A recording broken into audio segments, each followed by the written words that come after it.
प्रश्न क्रमांक 402 समृद्धि खंडेलवाल। धन्यवाद माननीय अध्यक्ष महोदय जी। संघर्षों की समर भूमि में हमसे पूछो हम कैसे हैं। काल चक्र के चक्रव्यूह में हम अभिमन्यु जैसे हैं। न्याय धर्म और पौरुष को जब सिंहासन से तोला जाता है, एक युद्धवीर को जब कायल बोला जाता है, ऐसे कपट युद्ध में केशव हमसे पूछो हम कैसे हैं। कलयुग के इस कुरुक्षेत्र में हम अभिमन्यु जैसे हैं, हम अभिमन्यु जैसे हैं। महोदय, इस नए दौर की महाभारत में जनतंत्र का अभिमन्यु बचेगा क्या? ये अभिमन्यु कोई और नहीं बल्कि इस देश का युवा वर्ग है।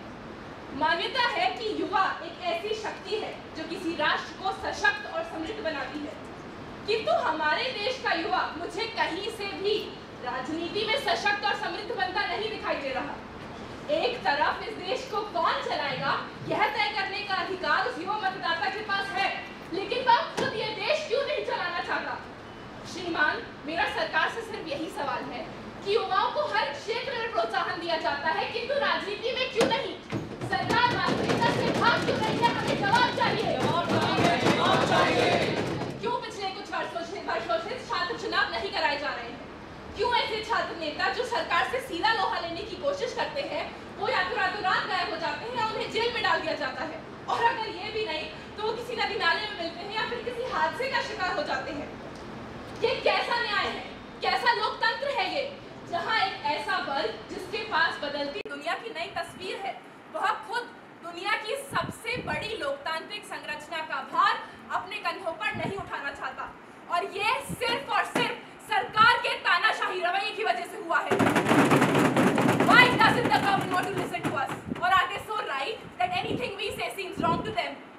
महोदय, अब वक्त आ गया है कि हम सड़क पर खड़े उस 23 वर्षीय युवा की मन की बात सुने, जिसकी बातों से बदलाव, न्याय और एकता की सुगंध आती है। Honorable Minister of Youth and Sports, please. माननीय अध्यक्ष महोदय, धन्यवाद। श्रीमान, जवाब की शुरुआत कुछ पंक्तियों से करना चाहूँगा कि सिंधु तरो उनको बनरा, तुम पे धनुरेक तरी न गई, वानर बांधत सो न बध्यो, उन बारिधि बांध के बाट गई, अजहू रघुनाथ प्रताप की बात, तुम्हें दशकंठ जाए न परी, तेलन तूलन पूछ जरी, न जरी गढ़ लंक जराए जरी। श्रीमान, ये बालीपुत्र अंगद थे, जिन्हें लंका में रावण से सुलह का अंतिम प्रयास करने के लिए भेजा गया था, जिन्हें राम ने भेजा था। राम ने उन्हें प्रशिक्षण दिया, साहस दिया और उनके अंदर नेतृत्व का हुनर पैदा किया। महोदय, आज इस घटना का जिक्र होना इस सदन में आवश्यक इसलिए है ताकि विपक्ष को यह समझाया जा सके कि हिंदुस्तान में नए बच्चों को, युवाओं को प्रोत्साहन, मार्गदर्शन और अवसर देने की परंपरा बहुत पुरानी है और हम उस परंपरा को आगे बढ़ाने वाले लोग हैं। लेकिन श्रीमान, अगर कोई इस परंपरा से विपरीत चला है तो वो हमारा विपक्ष है। महोदय, विपक्ष भूल गया कि राजनीति में परिवारवाद की गंगोत्री उनके घर से निकलती है। अगर आप ध्यान दें श्रीमान, तो इनके परिवार का लगभग हर सदस्य आज इस सदन में मौजूद है और उसके बाद ये हमसे पूछ रहे हैं कि युवा को राजनीति में जगह क्यों नहीं मिलती। नेशनल यूथ पार्लियामेंट स्कीम के तहत हमने युवाओं को अवसर दिया, जिसकी वजह से आप सब आज यहाँ पे बैठे हुए हैं। महोदय, इन्होंने केवल अवसर छीनने का काम किया है। अरे ये कुर्सी छोड़े तब तो किसी और को मौका मिले।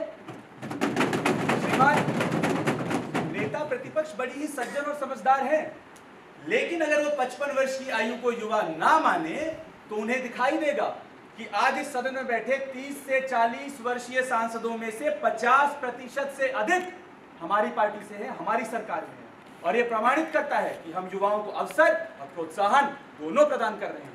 अब ये मुझे बताएं कि जब इनकी सरकार थी तब इनके मंत्रिदल में कितने युवा थे और कितने इनके परिवार के लोग। महोदय, इन्होंने छात्र चुनावों की बात की। ये भूल गए कि 2019 के बाद कोरोना काल आ गया था, जिस कारण छात्र चुनाव नहीं करवाए जा सके। किंतु महोदय, अगर ये अखबार पढ़ती हो या पढ़ने की कोशिश करें तो इस वर्ष विश्वविद्यालयों में छात्र चुनाव हुए हैं, बहुत शांति एवं न्यायपूर्ण ढंग से हुए हैं। इन्होंने बात की छात्रों पर हिंसा की, ये भूल गई हैं ये इनकी सरकार थी जिसने 2012 में कासरगोड करवाया, एक बढ़ते छात्र नेता को मरवा दिया। लखनऊ और बेंगलुरु में लाठीचार्ज, दुमका का इलेक्ट्रिक पावर कट, हैदराबाद में शांतिपूर्ण ढंग से चल रही छात्रों की रैली में अरेस्ट। अरे श्रीमान, ये हम नहीं, ये हैं जिन्होंने सदा अपने राजनीतिक फायदे के लिए युवाओं का इस्तेमाल किया। महोदय, हमने तो सदा खुली बाहों से उनका स्वागत किया है और इसका प्रमाण है कि 36,75,00,000 छात्रों के साथ इस देश का सबसे बड़ा छात्र दल जो हम चलाते हैं। श्रीमान, अगर इससे अधिक अवसर और प्रोत्साहन कोई विपक्षी दल या नेता प्रतिपक्ष मुझे दे रहा हो तब वो मुझसे आके बात करे, अन्यथा पीछे बैठकर बदलाव की इस नई तस्वीर का आनंद ले। इंदौर और जबलपुर के छात्रों के पीठ पर आपकी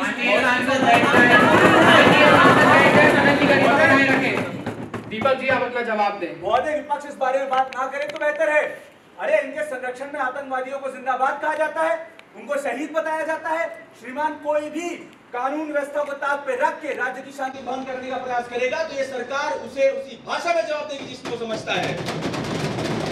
महोदय, हम चाहे सरकार में रहे हो, चाहे विपक्ष में, चाहे केंद्र रहा हो या राज्य, चाहे यूनिवर्सिटी के इलेक्शन हो, मंत्री दल का चयन हो, हमने सदा युवाओं को अवसर दिया है और हमसे पहले रखा है हमको। महोदय, आपके द्वारा मैं विपक्ष को बताना और समझाना चाहूंगा, हमारी पार्टी, हमारी सरकार का हर वरिष्ठ नेता उस चाणक्य के समान है जो एक अबोध बालक को चंद्रगुप्त मौर्य बनाने का प्रयास करता है।